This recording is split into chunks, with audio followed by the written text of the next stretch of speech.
Hi guys, we are live. Welcome to a new series on my channel, and it's going to be a little bit more football focused rather than fancy football focused, although I'm sure, with some of my guests that we will touch upon some FPL along the way. But today we're just going to be discussing some of the updates really that have been happening in the footballing world, because it's been quite an exciting 24 hours, I would say. Lots of kind of stuff going on.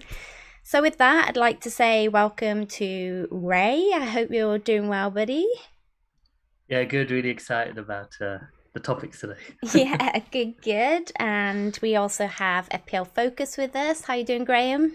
Hi there, Nim. Hope you're well. Yeah, I'm let's get good. stuck into this today. Yeah, awesome. And we have Fergie with us from Fancy Football Hub. How you doing, Fergie?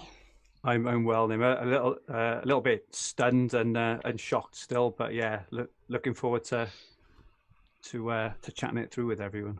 Yeah, it's going to be some good discussions. So I'm thinking let's start a little bit with Mourinho getting sacked, because I think the juicy stuff is the Super League stuff. So let's chat a little bit about Jose getting sacked. So it was announced earlier this morning and then confirmed on the Tottenham Twitter page a little while later.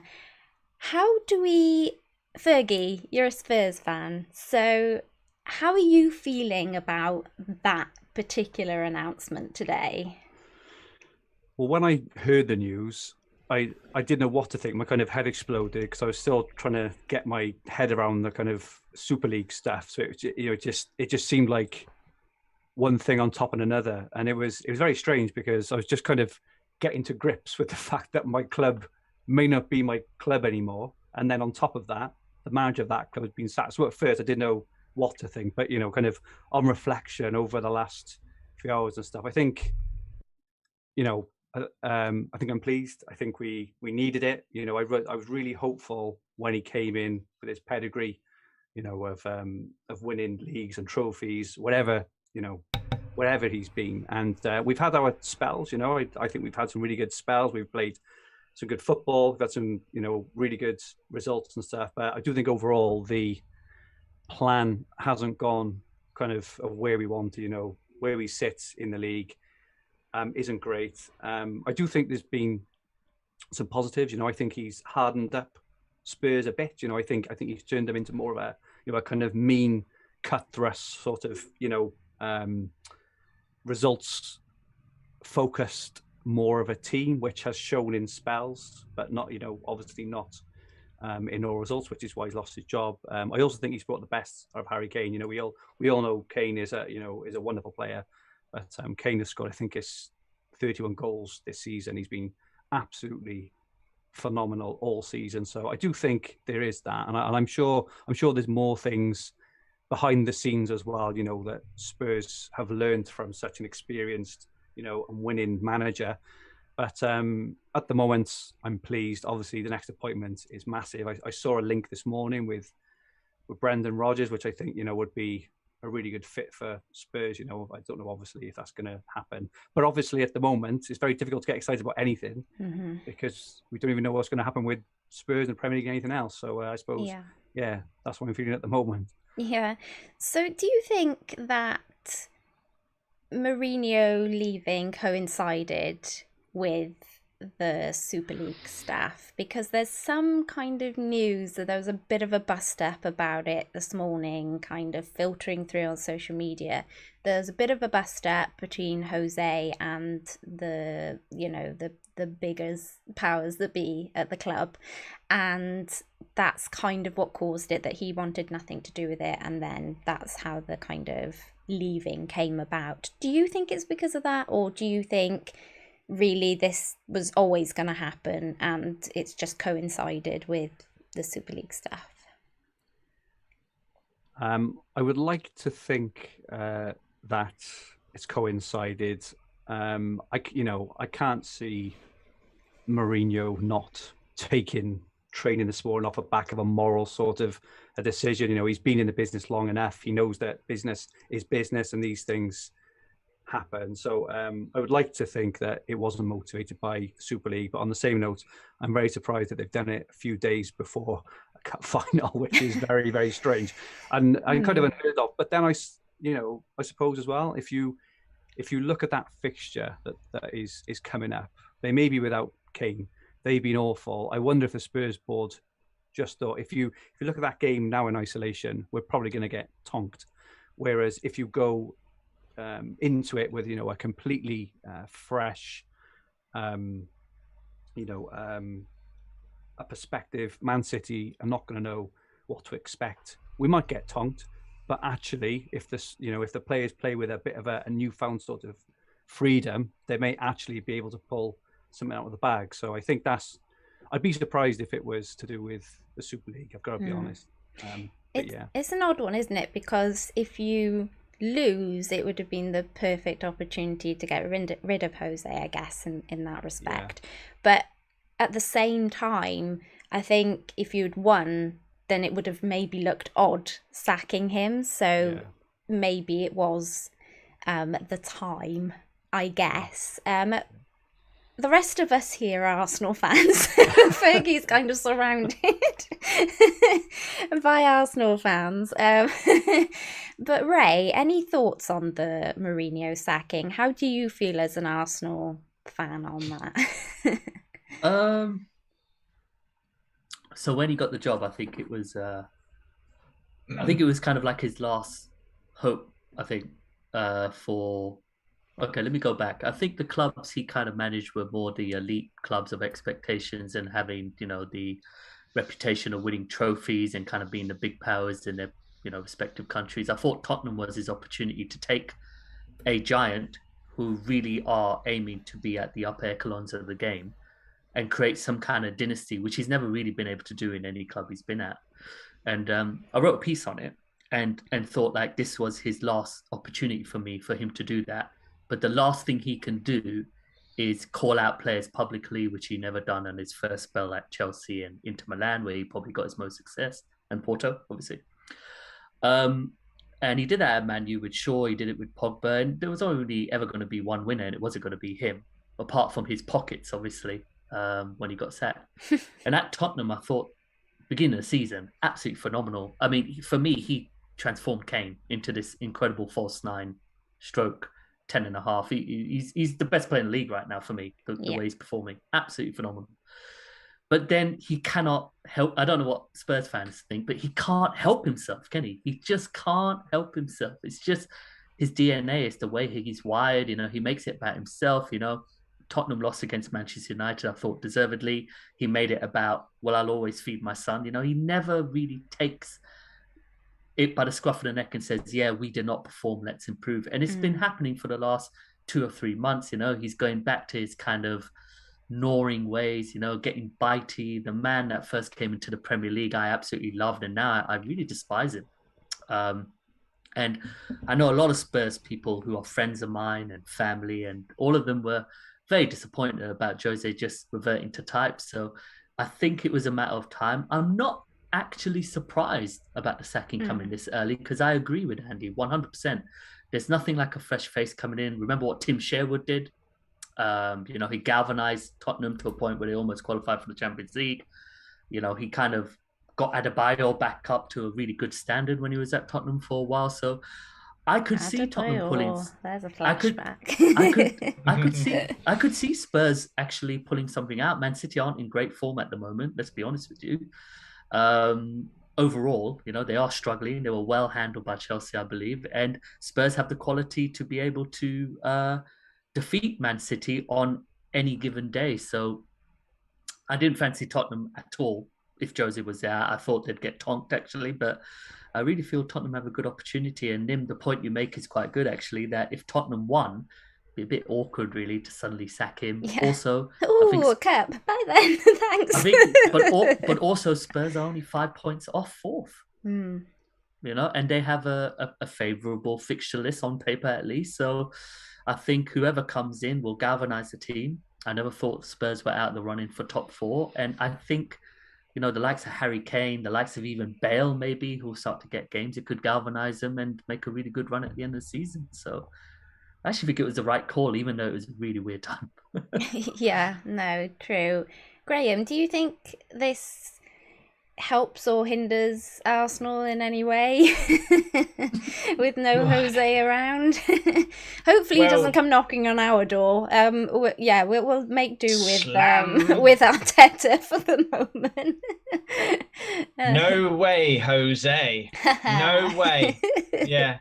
So yeah, Mourinho, his track record speaks for itself. All these cups. So, like Ray made a good point as well. Normally big teams, and he's done it with big teams kind of thing. And I think he likes to always play that sort of rough up the opposition. He'll play some dirty tactics in there. You can always see it in some of his players, the way they go in on other people. A prime example of that was Inter Milan, when he managed them and they roughed Barcelona up and won it the dirty way. But I admired it a bit because they weren't going to outclass Barcelona with skill and stuff like that. So they had to go about it that way. And I appreciated the way he managed to do that. When I got the Mourinho news, I was a bit like, oh, kind of, with everything else going on, I just felt numb to it. I didn't really know how to take it in, if I'm being honest with you, or what to think about it, because of, obviously, later's talking point. We won't get into it now, but yeah, with the Super League, it just ruined my week, and I haven't even really thought about FPL at the moment because of that, Nim. Yeah, no, I know what you mean. Well, let's move on to that then. Let's move on to the Super League, because this has the potential, I guess, to make either no difference to Premier League as we know it. I mean, it will a little bit impact on it, but it also has the difference to have a big shake-up, I guess, with what happens with the Premier League. So Fergie, do you want to talk about how you felt about it? Because I know we chatted a little bit before we came on air. It just, yeah, I mean, we're all a bit shocked. I've been like a little kind of frantic person here trying to get this stream together, because I was like, I just know it'd be great to have a chat about this today. Let me know your thoughts, buddy.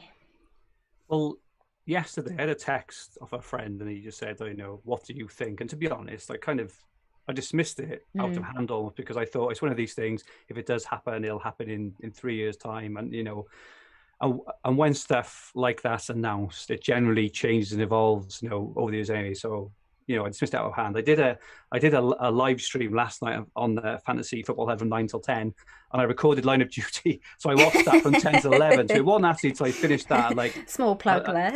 Yes. Yeah. But I'm like, oh, not for you guys, for Line of Duty. For Line of Duty. But it wasn't until about kind of quarter past or 20 past 11 I even kind of saw the actual, saw the announcements from the clubs, and from the Super League, and I was absolutely stunned. Like, I've been watching football, part of the Premier League, and the English sort of football pyramid now for about 35 years, and it's all I've ever known. And I didn't think I realized until last night just how much that football plays as such a massive part of my life. So I work in football, and work in fantasy, but it's not just that. Even when I'm not working in football or doing fantasy football, everything around it, the whole thing with football, the chats with my friends, I take up my sons for a game of football, and they pretend to be Harry Kane or Sergio Aguero or whatever else. I was lying in bed last night about midnight, and I was just I kept saying to my wife, I can't believe it, and she's like, shut up. I'm trying to sleep. Stop it, boyo. But I was just like, my best. Yeah, no, you sounded like a ratty, didn't you? But yeah, I was just like, I can't believe it. Struggle to sleep really, because it's the first time since I can remember in my whole life of football that such a seismic change to our everyday football life could be happening before our eyes. And my initial reaction was absolute disgust at all, including my own team, Spurs, that they've allowed it to happen in this way with no consultation with the fans, no thought, talking anything. So woke up this morning like hoping some kind of dream, and and obviously it wasn't. I got a bit more kind of an understanding of what it means. But I think for the first time actually in my life, this helps give me a bit of context about my feeling towards football and Spurs. Like growing up in the 90s and stuff, kind of watching the Premier League, watching the FA Cup as a kid and things, and watching Spurs, those massive matches, the Champions League win for Man United in '99, those massive FA Cup upsets and things. That's what football, like all the kind of passion and the moments, that stories, is what football is to me. It's all They're about moments in your life, moments which you cannot recreate, and they give you the biggest buzz that you all remember. Like for me recently, Aguero in 2012, the single most dramatic moment in football I think there has ever been, and there probably ever will be. Right. Everyone who knows me and my channel knows I love it. Oh, honest to God, it is just even now talking about it and getting like goosebumps on my arms and stuff. But you can never recreate that. And even a couple of seasons ago with Company, when he scored that screamer on the Monday night to win the league for Man City against Leicester. Then the next evening, Liverpool came back from 3-0 down to beat Barcelona 4-3 with that Trent corner. And even the day after that, Spurs, Lucas Moura, hat-trick, last minute to get through. Those moments of, there's only kind of 8 or 9 in my whole, 35 years of watching Spurs that you actually spine-tingling moments. And what I think they are trying to do is they're trying to recreate that on like a weekly basis. Yeah. But this is the whole point, by the very nature of what they are, is, once every 5 or 10 years, these moments, by its very nature, you cannot recreate it. It can't happen. And I'm just so disappointed in the teams. I'm disappointed, in the whole thing from like a personal view. But for my own team, Tottenham, we can talk about like the the business side and stuff. I'm sure we'll talk about that, and the kind of greed and everything else.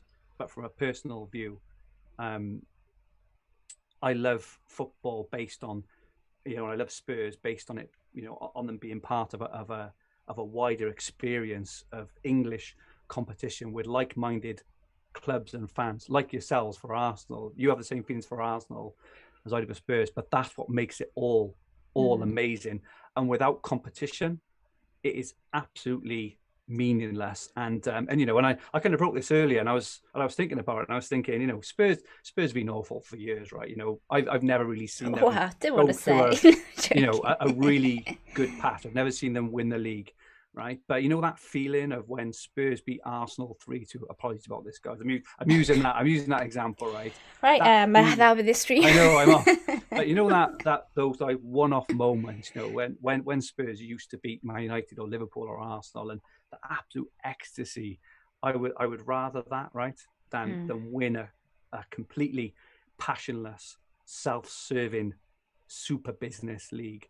I do not care, and I'm absolutely, if this goes ahead, because I truly think as well that they're surely to be contracted in, right, to play their strongest teams in the Super League, which even means if they stay in the Premier League, they're going to be playing secondary teams for the first time ever. I can't believe I'm saying this, because there's a saying in there, the only 2 lifelong loves you have are your kids and your football team, right?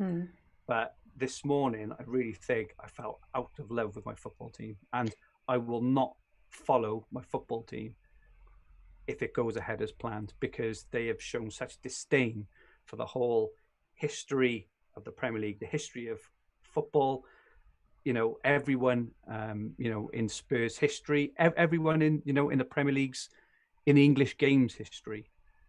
Such disrespect and greed, and for them to be a part of it just to get more money, I think has absolutely blown my love for Spurs out of the water. So that's how I feel about it at the moment, sadly. Graham, I saw there as Fergie was talking, you were getting quite visibly upset. Would you like to tell us how you're feeling, buddy? Very emotional. He done a good talk, and it just showed moments in football are so special, and it brought it back for me and my own. We, as fans, as different clubs, we've got different memories, different ages, we've got different memories. Some people go back to well, son, we made the cup final then. You haven't seen that. So it's different for a father to a son, or there's so many angles for it. Like when Arsenal lost to Barcelona that night in that final, that keeps you hungry from then on. That you want I to remember win that night. the Champions League. It was awful, wasn't it? Oh, I We burned went my 1-0 up. hand. I burned my hand cooking my dinner, and then Arsenal lost to Barcelona. It was horrible. I was at uni. It was one of those moments where I was just like, really? Can this night get any worse? So yeah, I'm with you there. I remember that one. I was watching on a tiny television as well, and yeah, it's the moments, isn't it? It's that keeps us passionate about football. It's that keeps us coming back. Yeah, I understand why you got upset, like, because it's they mark moments in your life. Like I had that funny story there with me, burning my hand at uni, but on the other side, the flip side, the sad side is that I found out about my dad's cancer, him being a Spurs fan, myself being an Arsenal fan, on the day of Arsenal playing Spurs. And so now every time that comes around, that's a very emotive, game for myself. So it's those kind of pinpoint marks in your life that you remember around those games. They stay with you. And you take them into the next game, or hope of a final, semi, whatever it is. You carry them with you. Yeah. But like Fergie said, it can't be recreated every week. It cannot be something that happens every week. You can't live your life in that level of of just pure highs and pure lows. It's just not sustainable. Ray, tell us your thoughts. I think supporting a club shapes you as an individual as well. I look at it more than just your team or anything. It's a way of life. I think what you three have said is brilliant, so I won't echo it too much, but I felt like the last few years fans are becoming more insignificant now, especially with this, with the lockdown happening. I felt like it's very interesting to see what will happen. I pulled up some stats which I'll share when I'm sure we attack more the business aspect of, they really don't need fans. They don't need fans at the stadium. They'll find a way, because it's a global game. The Premier League is the most watched football out of every single governing body of football, whichever country you go to. I mean, I lived in Far East for a few years as well. They know about the Premier League. They knew all the players. They were extremely educated. And yesterday when I heard the news in Gary Neville kind of going off on one, I was kind of like, okay, well, they haven't released it yet. The clubs haven't released it yet. It isn't official yet. And then when I saw it kind of come up on the notifications, as with you guys as well, my heart quenched. It was unbelievable. I couldn't believe that it happened. And you're quite right about moments. If I go back to how it shapes you, I've got 2 kids who are 4 years old, and they're starting to understand what football is now. My little boy likes Arsenal. My little girl likes Man U like her mum. And, I'm telling them about this and what they do. But, it's starting to feel a bit fabricated now, especially if this goes ahead. And I truly feel this is going to go ahead. This Super League is going to happen. Yeah.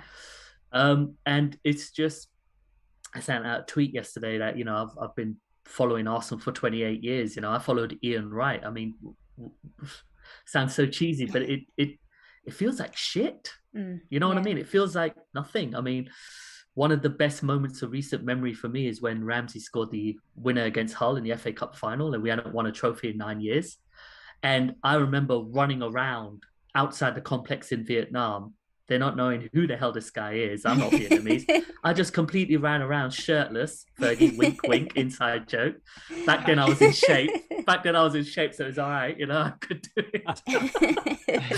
And now I'm just and I'm just thinking that the heart is lost. I mean, football has been becoming more of a product. As we know, with all these oil tycoons and keeping the clubs in the black, and obviously the commercialization of every team as well, that football has become more of a product. The only ones who really care about the heart of the game are the fans. And I felt legit insignificant for the first time when I woke up this morning. I felt like me being an Arsenal fan, it means nothing. And I'm sorry, guys, it's so harsh. Please put me in my place, but I felt like nothing. The amount of money I've spent on my team, on football. I love the game. You guys know, huge fan of FPL. I give Nymfria a lot of kudos for that. She got me into the Wildcats. We're genuinely friends. We talk as well, but it was all around FPL and football and stuff like that. And I feel extremely insignificant. And I woke up today thinking, if Arsenal join this league, I think I'll just throw away all my shirts. I'll bin memories, because I felt like just there's something they say at work. Sorry guys, I know I'm going on. No. They say at work sometimes you're just a number. You're just another number. And I've worked with if you like, corporate companies before.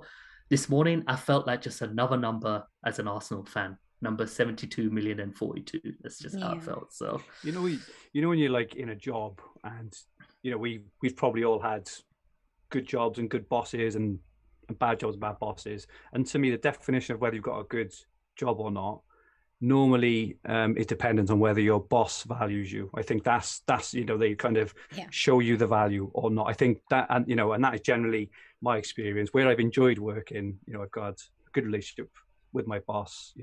He praises me, he or she praises me when I've done well. And that's why myself and Graham are our own bosses, so there you go.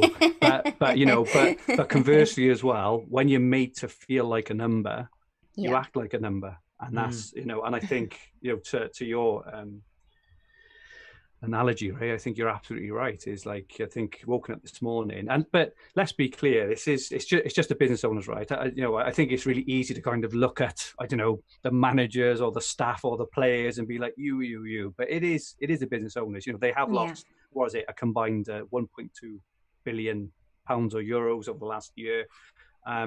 They are in the business to make money. Otherwise, why would they? None of these kind of American business owners, business owners from abroad, they've not come because they love a club so much that they're willing to invest all the money in and see it lose. And I don't care because I love it. They're in it. And I can't help thinking actually that the Premier League teams have kind of asked for this a little bit. How many times do we hear, some Russian businessman or oil tycoon, come and save us. They're not in to save you because they care about you, or they care about your community, or they care about your club, your players, your fans. They come because they see an opportunity to make money. And so this is the problem. It's all about revenue and profits. And I do think that a lot of the clubs have kind of sold themselves out a bit, which is now having a massive effect on us as fans, and and other teams as well. Obviously not just in the Premier League, but kind of further down the leagues as well. It's it's doing it, and it's make it so all these business owners have got together and think, right, we can make a whole lot more money. Yes, but it is the owners. I'm hoping it's just like a bargaining tool for a redistribution of Champions League wealth. I'm hoping it is that. I'm hoping it doesn't happen. Yeah. But I just, I'll ask you guys, like in terms of competition, right? So let's just say Arsenal and Spurs finish 19th and 20th in this league every season, right? They're playing dog shit football. They're awful. They're losing every single week. Arsenal, but there's just no incentive to win or lose because you stay in it. There's no incentive. It's absolutely mad. So where does this passion that they want to create moments from actually come from? If they win, it doesn't matter. If they lose, it doesn't matter. That's the what about that? What about that Leicester moment? The magic of what happened there, absolutely. 1,000 to 1. I made these notes, obviously, and I'm not even going to cover it. I know I'm not, but I'm like, go for it. Get some of those notage in. No. This is it's all stats because I'm a bloody nerd. But that Leicester achievement. What about the inclusivity of what they did? What about the reward of being able to pull up. That's why it was one of the greatest ever sporting achievements, because it's like with the game we have now, for Leicester to do what they did is just, it's just absolutely unbelievable. And I think, I mean, there are multiple things I like, but we have 15 founding clubs, and then the other 5 are determined or qualify annually based on achievements in a prior season. And guess who's going to decide who's going to come in? It's going to be those 15 founding clubs. Mm-hmm. They're going to decide if Leicester City achieved enough to suddenly be inclusive in this league. Yeah. And the pure elitist, it kind of feels like trying to be a member of the richest golf clubhouse. Mm-hmm. Well, you need to go by the board first, guys. You know, it's like that elitist group. It's that kind of big dogs kind of, you know, sorry, but shitting on the little guy. That's legit what it felt like. Yeah. And what I really hate is I don't think the Premier League are going to kick out these clubs, because the amount of commercial revenue that comes in, guys, I'm sorry, but if I could just rattle this out. So I dug out the 2018-2019 stats here because they're released a year beforehand. There was £6.3 billion of revenue that the Premier League teams got. Yeah. 3.65 billion of that was from the top 6 clubs. Wow. That's about 60%. Mm. There is no way the Premier League are going to banish these clubs. No. There's just no Absolutely way. Right. It makes sense principally, but like I said before, Andy, you rattled on it really well, actually, is at the end of the day, it's like, it's a business at the end. And one more thing, sorry, and then I'll shut up for a little bit. It's not like FIFA and UEFA are bloody saints. They're corrupt as well. Yeah. I know. I'll shut up for a bit. I think that's kind of, I guess I'll try and be the give a bit of the opposing side, not from personal views, but from just kind of to try and give a bit of balance, I guess. But this has been created, I guess, to give a variation to the Champions League. So are we saying that the Champions League isn't a closed-off competition? Are we saying that the underdogs that make the Champions League really have a chance of winning the Champions League? Is it any different, really, to the Champions League? Now, I know my feelings on it, but, you know, do we feel like it is? Focus, what do you think? Do you think it's more of a, how can I say, do you think it's more closed off? In a way, in my head, it came across a bit like the Eurovision. I know this sounds really weird, but that's kind of how it feels, is that you don't have to be in Europe, I mean, i.e. Australia, to be in the Eurovision. And the countries that pay in to run the Eurovision are always a part of the Eurovision every year. So it feels very similar in that respect. Graham, do you think there's enough of a difference, of a thought process, than what the Champions League is? No, I don't think there's much thought process at all, Nim. And that starts with the fact that they didn't open it up to anyone, fans, that there was nothing done. It was just, boom, there you go. Hello, everyone. Let's just take away what you know, and then see how you deal with that. No, actually, let's not see how you deal with that, because we don't care. We don't care how you deal with it. We just want to do it.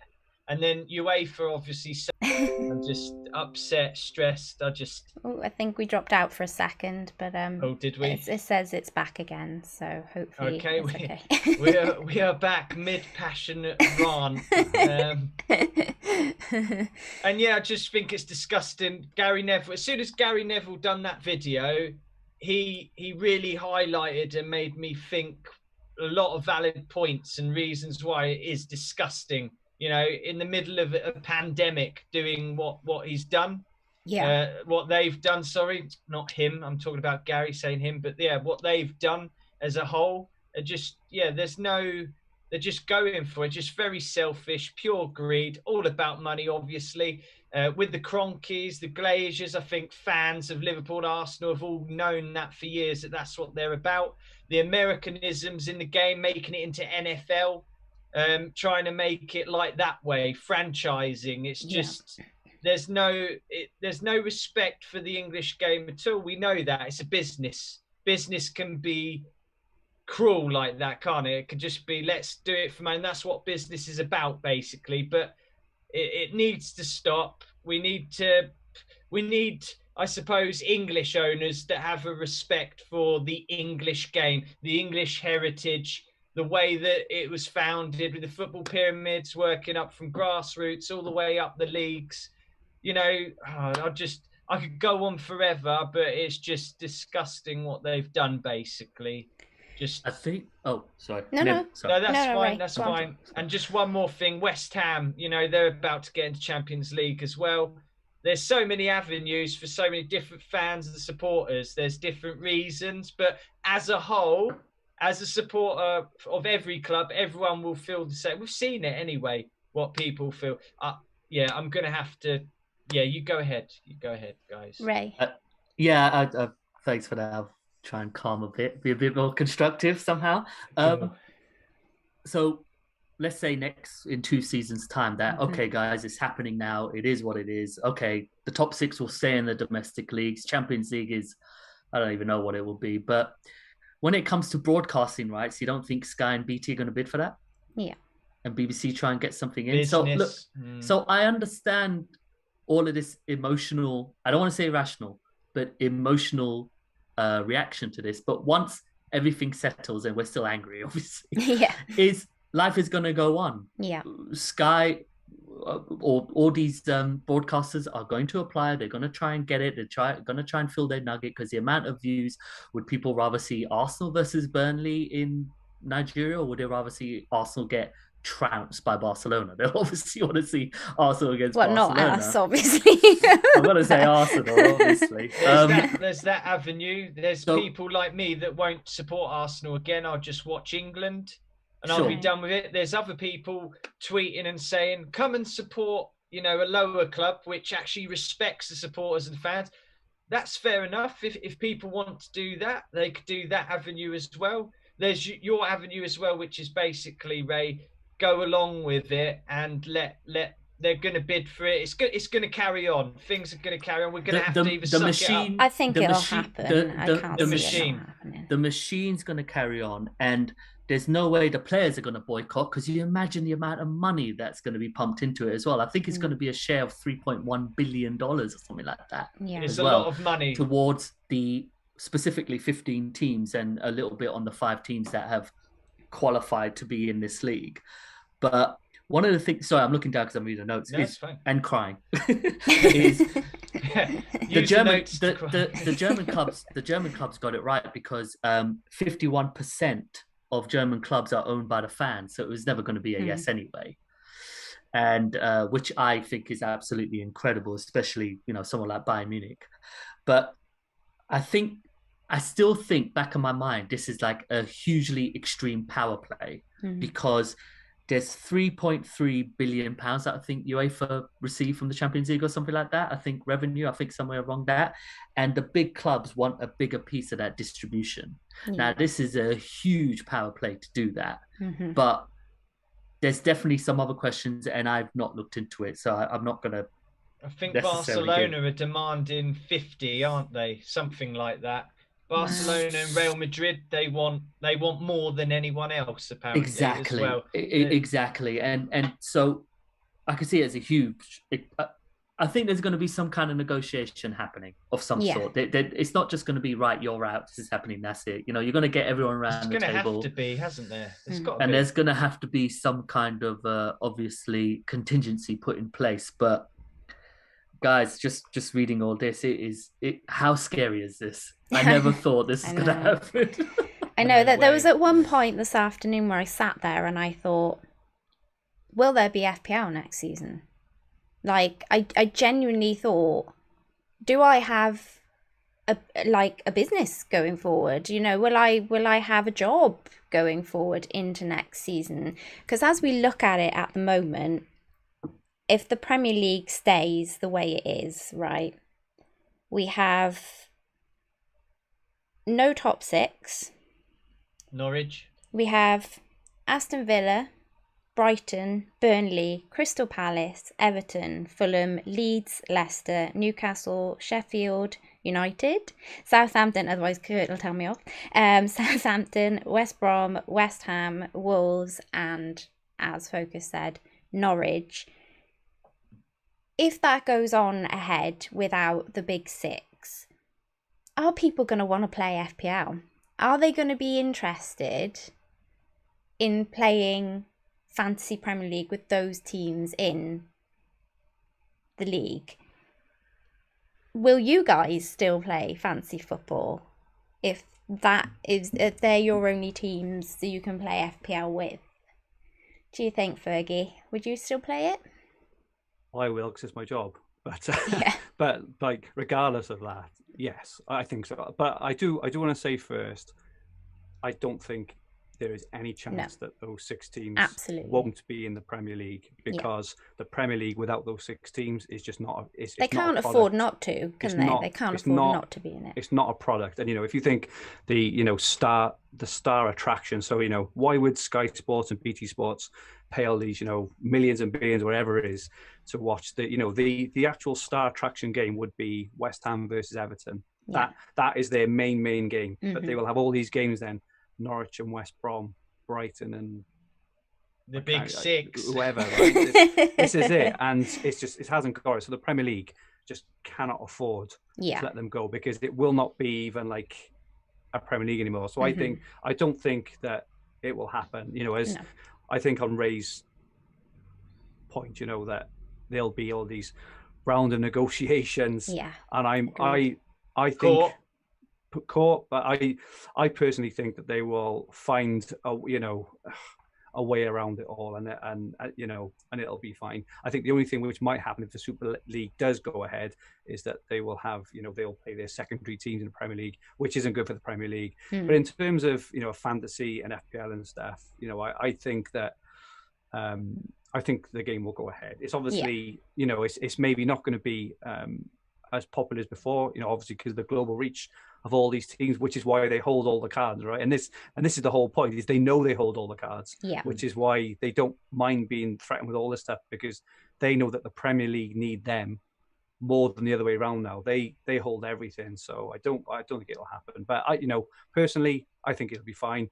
We may see a dip, right? We topped 8.1 million players this year. We may see a dip, but I think that FPL is well enough established now that it can actually hold its own regardless. But I do say I don't think those 6 teams won't be in the league next season. Agreed with you there. I definitely think that the Premier League can't afford to lose them, so I think they will do everything in their power to keep them on side and in the Premier League.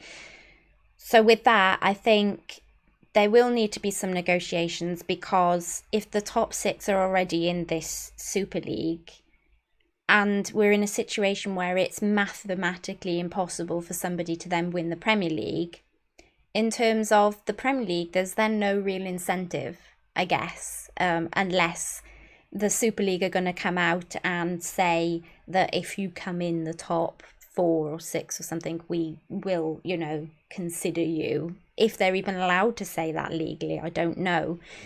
But it's either that or, I think the Premier League may need to look internally and see if there's some sort of incentive they can give to the other teams to keep it interesting and to keep it,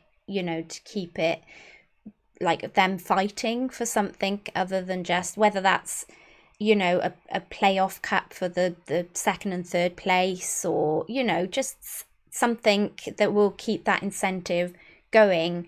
Otherwise, from an FPL perspective, I think even though those teams will still be in the league, as we all think will be the case, I do think it may, as Fergie said, it could mean more second teams in our FPL teams, be looking at more second string players for our FPL teams, but also once a team has won it, where then do we look for the excitement, for the push, for the incentive in the other players for our teams to, to get those points effectively? So any more thoughts on that, Ray?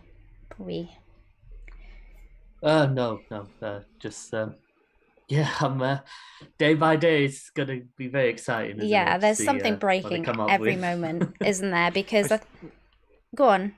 Oh, no, I just supposed to kind of add from like an FPL view, if the 6 teams even weren't in there, right, you would, FPL are then going to price players accordingly and have the game accordingly. So, even without the 6 teams, you may have, let's say Vardy suddenly becomes 12 million and, Antonio becomes 10. I think the whole game will be repriced accordingly to still make it a competitive game. So I don't think there's that issue there. We're still going to have our premiums, we're still going to have our budgets and stuff. So in terms of the game itself, regardless, I think it'd be fine. But I take your point about the motivation of teams actually fighting for the various things, because why have Man City, why have Spurs, Arsenal got any motivation to finish anywhere apart from not be relegated?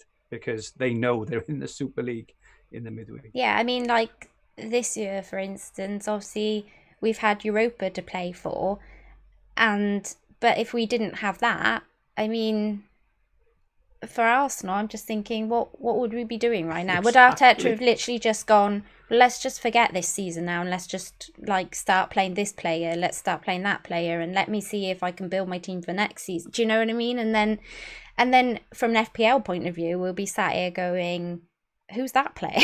Do you know what I mean? Starting, but yeah. But I think to answer the question you asked earlier, Nim, I think you just answered it perfectly. You asked about the comparison between playing in the Champions League or playing in the Super League, and that is it. There, it's the competitive nature of needing to win. And also smaller teams having a dream, right? So Man City before 2008 hadn't won anything for, was it 54 years or 58 years, and stuff. They're only in it now because they're rich now, and it's all done on revenue, right? And I've seen some questions this morning around why are Spurs and Arsenal ahead of X, Y, and Z. It's purely based on revenue. If you just look down the revenue list now, Barcelona at top, Madrid second, Bayern, Man United, Liverpool, Man City, Paris Saint-Germain, Chelsea, Spurs, Juventus, and Arsenal. There's no West Ham, there's no Leicester, there's no all those other teams are not. And it's all based on revenue. And to Ray's point earlier around the criteria for coming in, as these invitational 5, I'm sure that revenue will actually be a factor. If a kind of random team makes it, let's say Norwich next year kind of make it through and finish in the top 4. They're going to look at Norwich's, revenue. Bottom line. It's not let's go for someone who came 6th in the, in La Liga, because they earn more money than them, because that's what this is all about, is money and nothing else. Yeah. Sorry to... No, absolutely. So there's been just before we came on air, there was another bit of breaking news that apparently anyone who plays in the ESL will be banned from the Euros and the World Cup. So, Graham, what's your thought on that? Good.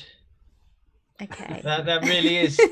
Love that. Just straight away, good. Sorry, I am a bit. No. I'm everywhere, just everywhere. So upset, angry, don't know what to think.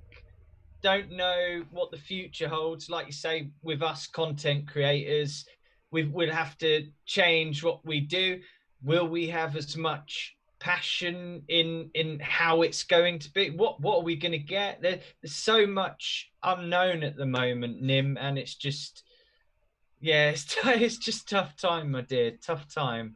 So it's just a definite, you agree with that, a punishment for that. Yeah, they're going to have to, if they want to prevent it like us fans do. most people obviously do want to prevent it. I've done a poll. Loads of people have done polls that it's flooded with people against. Reasons why, big people coming out, Boris Johnson coming out. Now, when does the government do anything quickly? Look at Brexit dragged out. Boris Johnson straight out there. Quick, be right back soon screen. He's about to get me banned off Twitter here. If I can add to that, but yep. they won't do it. Yeah. They won't do it. You know, there's a World Cup without Messi. You know, there's a World Cup without Ronaldo. You know, it's again, like I mentioned, 4 rants ago that I had, is principally it's what should happen, but it won't happen, because from a business perspective, it will not help them in regards to getting the eyeballs that they need. You know, and sorry to go back on it, but again, when I lived in the Far East, in Vietnam, you know, they all knew Messi, they knew Ronaldo, they knew Rooney, because these are the big names in football. Yeah. And if these guys aren't going to be playing in the major international competitions, you're not going to get the eyeballs. Yeah. And same with the FPL game, you're going to lose about half of the players. Yeah. Like for me, default half. Chop it in half straight away, and let's see what we work with. I tell you who will play, everyone in England, more because we're like, you know, standing up, kind of, you know, it's making a stand, but we're not making a stand really, are we? Because one thing that's shown as well is that they don't need us to be in the stadiums, because the amount of money that they're going to be getting from, you know, their funders in JP Morgan, you know, and ultimately they're still going to be rattling on. And I hate to say it, is, you know, that these broadcasters and people are still going to watch it. Not us, guys. Not us. Not the people at the grassroots of us supporting our team. Yeah, not absolutely. The guys who met Ian Wright when they were 6 years old crying because I got him to sign my shirt. It ain't going to be people like me. And it ain't going to be people like Andy who have these incredible memories of unbelievable moments, spine-tingling moments of how Spurs made you feel, that brought you to tears, whether you're a child or you're a grown man, that you will eventually want to put down to your children as well and make them be embedded in the culture of the club. It's going to be the people, and bless them, because I don't blame fans at all, that don't have the access that we have, that can't go to the matches that we can, you know. People that I met who know more about Arsenal than I knew, you know, who are from Singapore and stuff like that. They never got the opportunity, but they get the chance to watch their teams against these top teams. Yeah. You know, that's what it is about. And, you know, I don't blame them. I don't even blame people who say it's good. I really don't, because it really depends on what your circumstance is to having access to your football team. We're very fortunate in that aspect, or were. But, you know, the point being is that it's heartbreaking. I fully understand the emotion that Graham's going through outwardly. I'm sure inwardly we're all feeling the same, because I definitely am. But, you know, it's going to change. But one thing I'm very interested in is what's going to happen to the Champions League once this goes on. Yeah, that's so they've announced their proposal today, right? And Fergie, do you think it pulls anything back from this new Super League at all? I think everyone kind of knew the format it was going to be. So I think they'll expand into, is it 36 teams? And I think they're going to have 10 matches each, 5 home, 5 away, but all against different sort of teams, you know, to kind of boost the revenue and stuff. But, you know, clearly with what the Super League are doing, they're saying, no, we want, was it 18 games plus playoffs? They just have to more games. I think it's, you know, I still like to think, you know, I am an optimist in a lot of things. I still think it's a bargaining tool.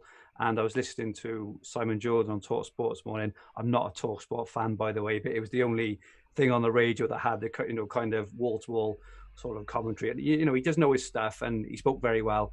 And he said that these teams had to make a stand, not just a stand of, oh, we're going to do this, right? So they, you know, they signed these letters of intent. A lot of senior figures have resigned at posts, you know, at UEFA and things like that. They're kind of walking the walk a little bit. But he said they have to do that to put the ball back into the Champions League court, because they have to show them that they're serious. If they don't show them that they're serious, they'll get walked all over. So I'd like to think that is what it is. I personally think the new format, you know, is good. You know, the game is going one way. It's more football, because football breeds revenue, and that's the way it is. And, you know, so if it, you know, if it increases from 6 games to 10 and then knockout rounds. I mean, I would much rather that, with that competitive spirit we already have of, of earning your place, getting, the kind of little man playing the giant as well. I would much rather that than the Super League. So I'm kind of... And the theme tune. And the theme tune. Oh my goodness. Oh, Graham, you're not going to cry over the theme tune. If the theme tune played, I would cry. Oh no. Well, we can't play it because of copyright reasons, you're saying. I know. You've got to move with the times, I think, is the first thing. I'm not against moving with the times. It is a business. I do understand that as well. So you've got to move it forward always from a business model. I'm not against that. What I'm against is this very strict, kind of invitation only, self-governing things with these mega powers. So I hope the Champions League gets a revamp. I really hope that they can kind of organize it and negotiate and get some kind of agreement in place which suits everyone. But again, I think that the Premier League teams, and not just Premier League teams, I think that teams all over Europe have asked for it themselves because they've wanted all this money, all this cash. But the only people who've got that are big business, and big business are only after one thing: revenue, money, profit. That's all they care about. So I suppose that's my stance on it. Okay, cool. I just want to kind of start to wrap up a little bit now, and I guess kind of bring a bit of closure to the stream. The one thing I wanted to touch on before we move on to whether or not the big question we got asked from a couple of people in the chat. In fact, I'm going to do a quick couple of shout outs right now. So we have some regulars in the chat. We have Stuart Fallon, we have McTavius, Bobby Love, hi Bobby, Hoxton's in the chat, Nuclear's in the chat, Andy's in the chat. So hey everyone, thank you all so much. Tips is in the chat. Thanks everyone for joining us this afternoon. The one thing that came up at the beginning was whether or not we'll support our clubs going forward. And we're all, Big Six supporters, so we support our clubs going forward. I will touch upon that, but before I do that, I just want to get your guys' thoughts on this feeling that we had to do it. So we had to be, there's a lot of this going on, in the chat that I'm hearing on news, on social media, that we had no choice. Our club had no choice. They needed to be a part of this because of the financial gain. They felt kind of a peer pressure to be in it. Graham, do you feel that's been the case with Arsenal at all? I did see a bit before we came on that Arteta and the players come out and said that they had no idea, exactly the same as us yesterday, which would make it does make sense, because how many times you had transfer windows come up and them Americans are just cold to what the club's even about. They just don't have a clue what's going on in the league, where we lack in certain position stuff. They're cold. They just haven't got a clue. And if they knew more, then they'd understand the game and what they're actually doing to it right now. And they're destroying the game. They're making it literally cold and about money, and that is what it's all about. And like I said, no relegation and that. I'm going into it again. I'm going off on one. I do apologise, everyone. Wound him up and he's off. Yeah. So yeah, I don't know what to say anymore. Fergie, I'll leave you take a moment. Yeah. Fergie, right, Nick, what was the question again? Apologies, Nick. Do you feel like Tottenham have been strong-armed into joining the Super League? Do you feel like they felt a pressure to be in it? Well, I don't know. I think each club can make its own decision. You look at PSG, you look at Bayern, you look at the other teams, who have said no. But again, just from purely a business perspective, I don't think there's been any emotional decision made here. It's purely on money. If Spurs are losing money, they've got their new ground, they're losing money hand over fist. So if they suddenly get this payment, what is it, 350 million plus the promise of much more over, a period of years, it's purely, I just think it's purely a business decision that they have made. But they have made it with all the the history and the fans in mind. So I don't think there was a peer pressure as such personally, just because everyone else is doing it. They're doing it. I think they've looked at their own financial circumstances and thought it makes sense for them, but they have made a pure business decision and not taking into account all the things which, you know, football is all about for the vast majority of people. Because, Ray, there is no getting around that Arsenal as a football club would benefit, right, from the funding that will come, you know, from this. And we say every year, oh, well, we need this much money for this player, or, we can't, we're dropping off because we don't have the cash, to pay for these players. Do you feel like Arsenal felt like this was their only option, the only way they could start to earn back some of that money that would allow us to be a competitive top 6, if we're calling ourselves that, club again? The romantic in me would say yes, but I'm not romantic when it comes to football, unfortunately. I agree completely with what Fergie said, like 100%. The opportunity was there to make a further killing, and they signed on the dotted line. So from an economic point of view, business point of view, it was the correct decision. Yeah, let's eliminate the emotion out of it. It's exactly the rational, logical, correct decision to make more money. The revenue is not, they didn't have the thoughts of, we'll build this revenue and then we'll have £150 million net to buy left, right, centre, these kind of players. It was more of, oh my God, guys, look at our bottom line now. Look how much money we're making now. Kroenke has more, for Arsenal, the American football team he owns, I don't even know who they are. I think they're actually his team. So, his actual emotional support that he has towards them is as a fan as well. So he pumps more into them. But from Arsenal, we're looked at as a very viable product. We are not succeeded on the pitch, but off the pitch, we're absolutely smashing it. So, this decision from a business aspect is just, it's the correct one from a business aspect. But of course, we don't look at our football clubs as businesses. We're looking at it as a lot more than that. And, like the first thing I said is, unfortunately, we really are quite insignificant in the grand scheme of things. So, Nim, I do believe that if this goes ahead, I do believe we'll attract these top players. I think we'll be in the market to be able to get the Mbappes of this world, because, obviously we're getting a huge amount of money, as are Tottenham, as are the other teams as well. The fans that are left would demand it, right? They would demand it. If we are going to give up what we know to be the case now, to be in this Super League, we would demand it, right? Whoever was left as an Arsenal fan would say, we have to have these kinds of players in our team, otherwise what was the point, right? But it's also meaningless, because even if you win this Super League, what are you doing it for? There's no glory. There's no glory. There's no glory. There's no. Okay, you might win more money. Yeah. To actual fans, they don't care. They don't care how much money they win. Yeah. They want moments. They want those moments of that winning something in the 90th minute, or whatever it is. If a revamped Spurs with all these star players beat a revamped Barcelona with all these star players, they're not my club anymore, because they're not Tottenham. It's FIFA Ultimate Team. It's a FIFA game. It's FIFA Ultimate Team. They're a product, and I think I'm just so glad. When I don't know how old all you guys are, but I talk sometime with friends, about the good old days and stuff, and when the time before phones, the time before the internet, the time before okay, all right, I'm not that old.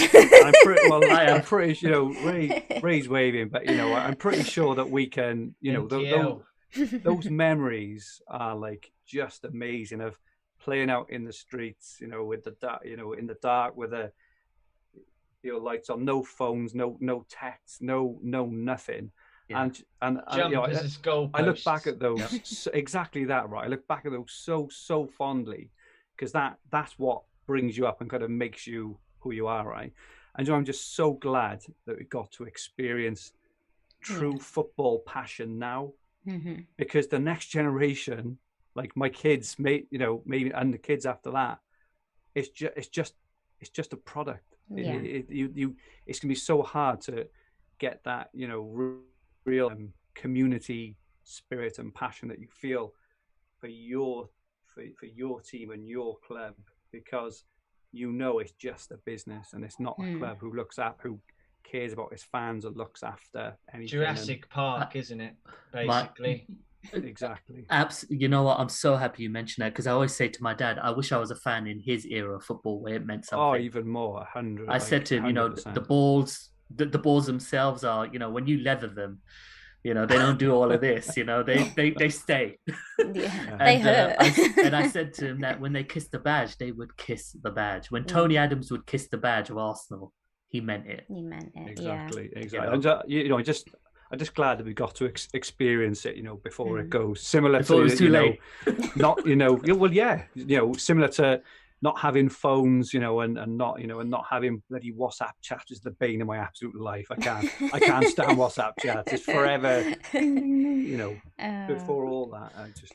Yeah, it kind of reminded me there when you said like the what's the glory when in the Super Cup? It felt a little bit like when Wales won the Six Nations. When we didn't take it, when we had the opportunity, and then Scotland won it for us. It felt just so hollow. Like, I bet that's kind of how winning this, the Super Cup will. Let's look back to when we won it in 2005, and it meant the absolute world to everyone. The same as other times, with passionate fans there, which is obviously a major part of it as well, right? And you might have fans, but as someone put in the chat, they will just be tourist fans, the ones who can afford to get a ticket, because the tickets are going to be through the roof. You'd be playing away a lot, all over Europe. I mean, who can afford to do that? I wonder how many of the fans will actually be legit fans. And will we have bigger squads? Will the Premier League have to allow teams to have bigger squads so that they can, rotate their squads more regularly? And this is where I think 40-man squads. That's a really good point. The negotiation thing needs to come into it. I think if it goes ahead. Okay then, lads. So we'll just wrap up with kind of, I guess, a bit of a thought that, let's say this goes ahead. It's absolutely happening. The Premier League stays as it is with the top 6 in it because they need to stay there. And so nothing really changes for us, really. I say that in quotation marks, in terms of we still have our Premier League schedule, and instead of Champions League, we have Super League Cup instead. Are you going to continue supporting your club? So Graham, you've been very passionate about this today. You've got quite upset a couple of times, visibly upset. Will you still be an Arsenal supporter this time next year if things are as I've mapped out there? So did you say that if it precedes the Super League? Yeah.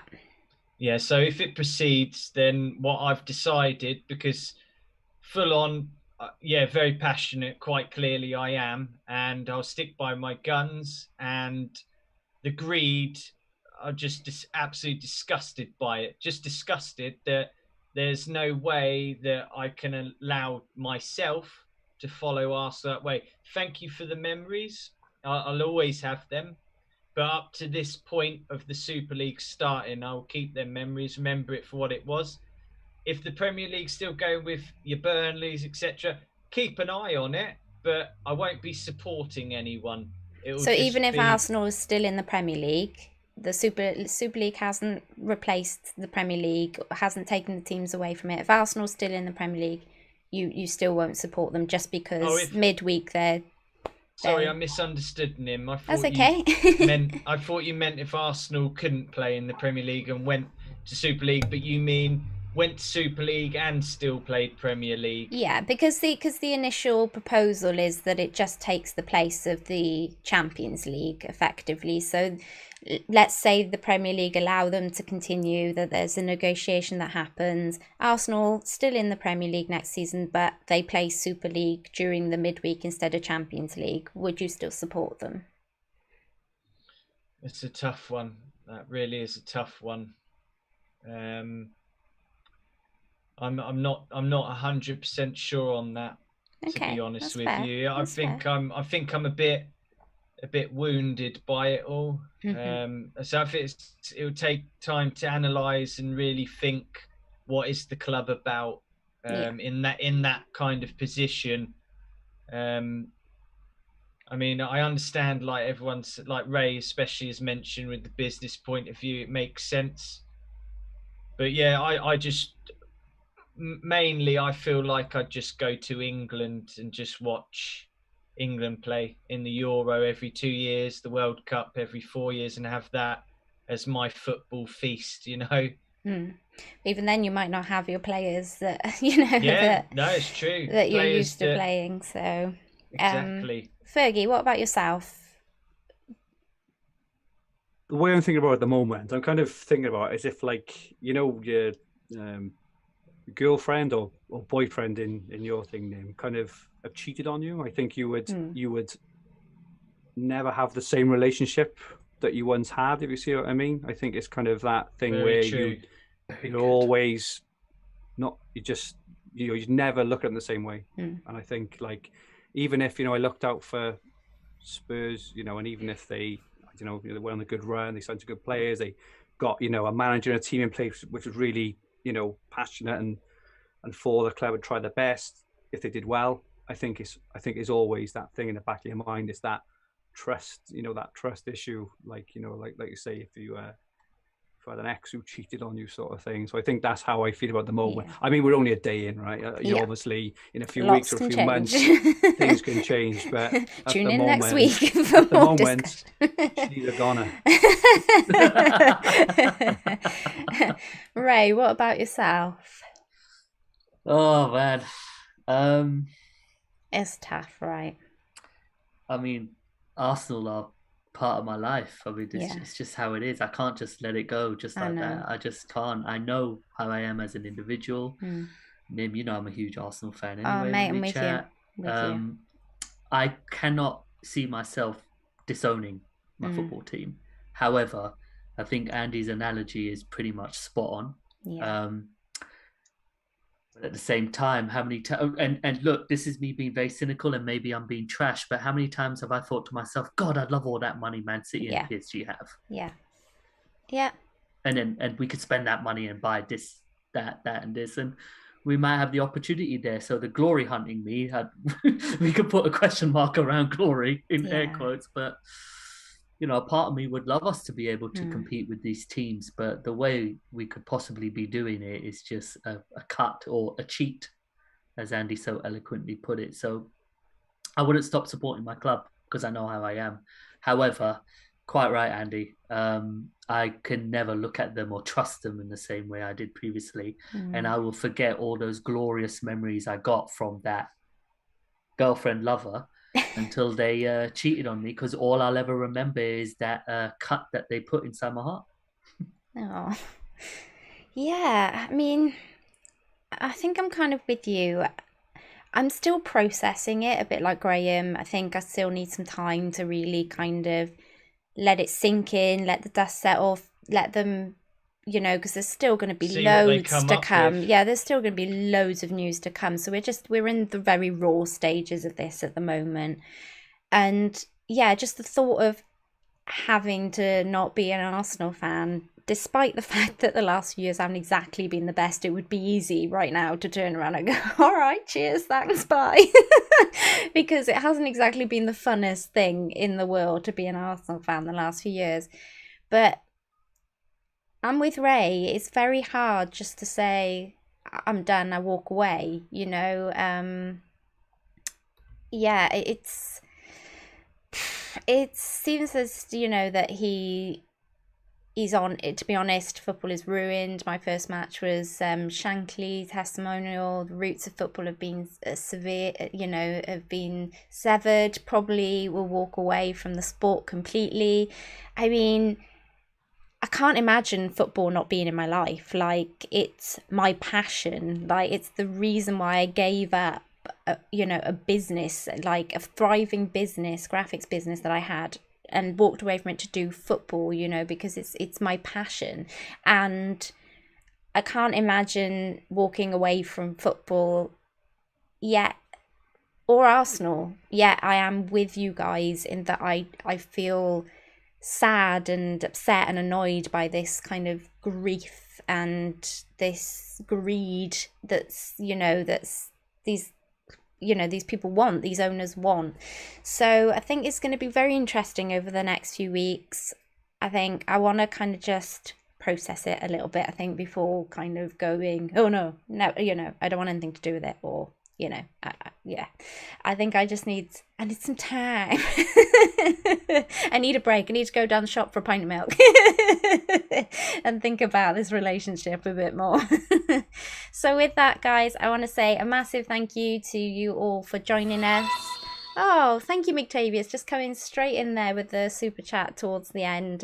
He says, we're all welcome down at Selhurst Park. Oh, buddy, I'm already half a Crystal Palace fan just for you, and you know it. So, I want to say a massive thank you to my guests today.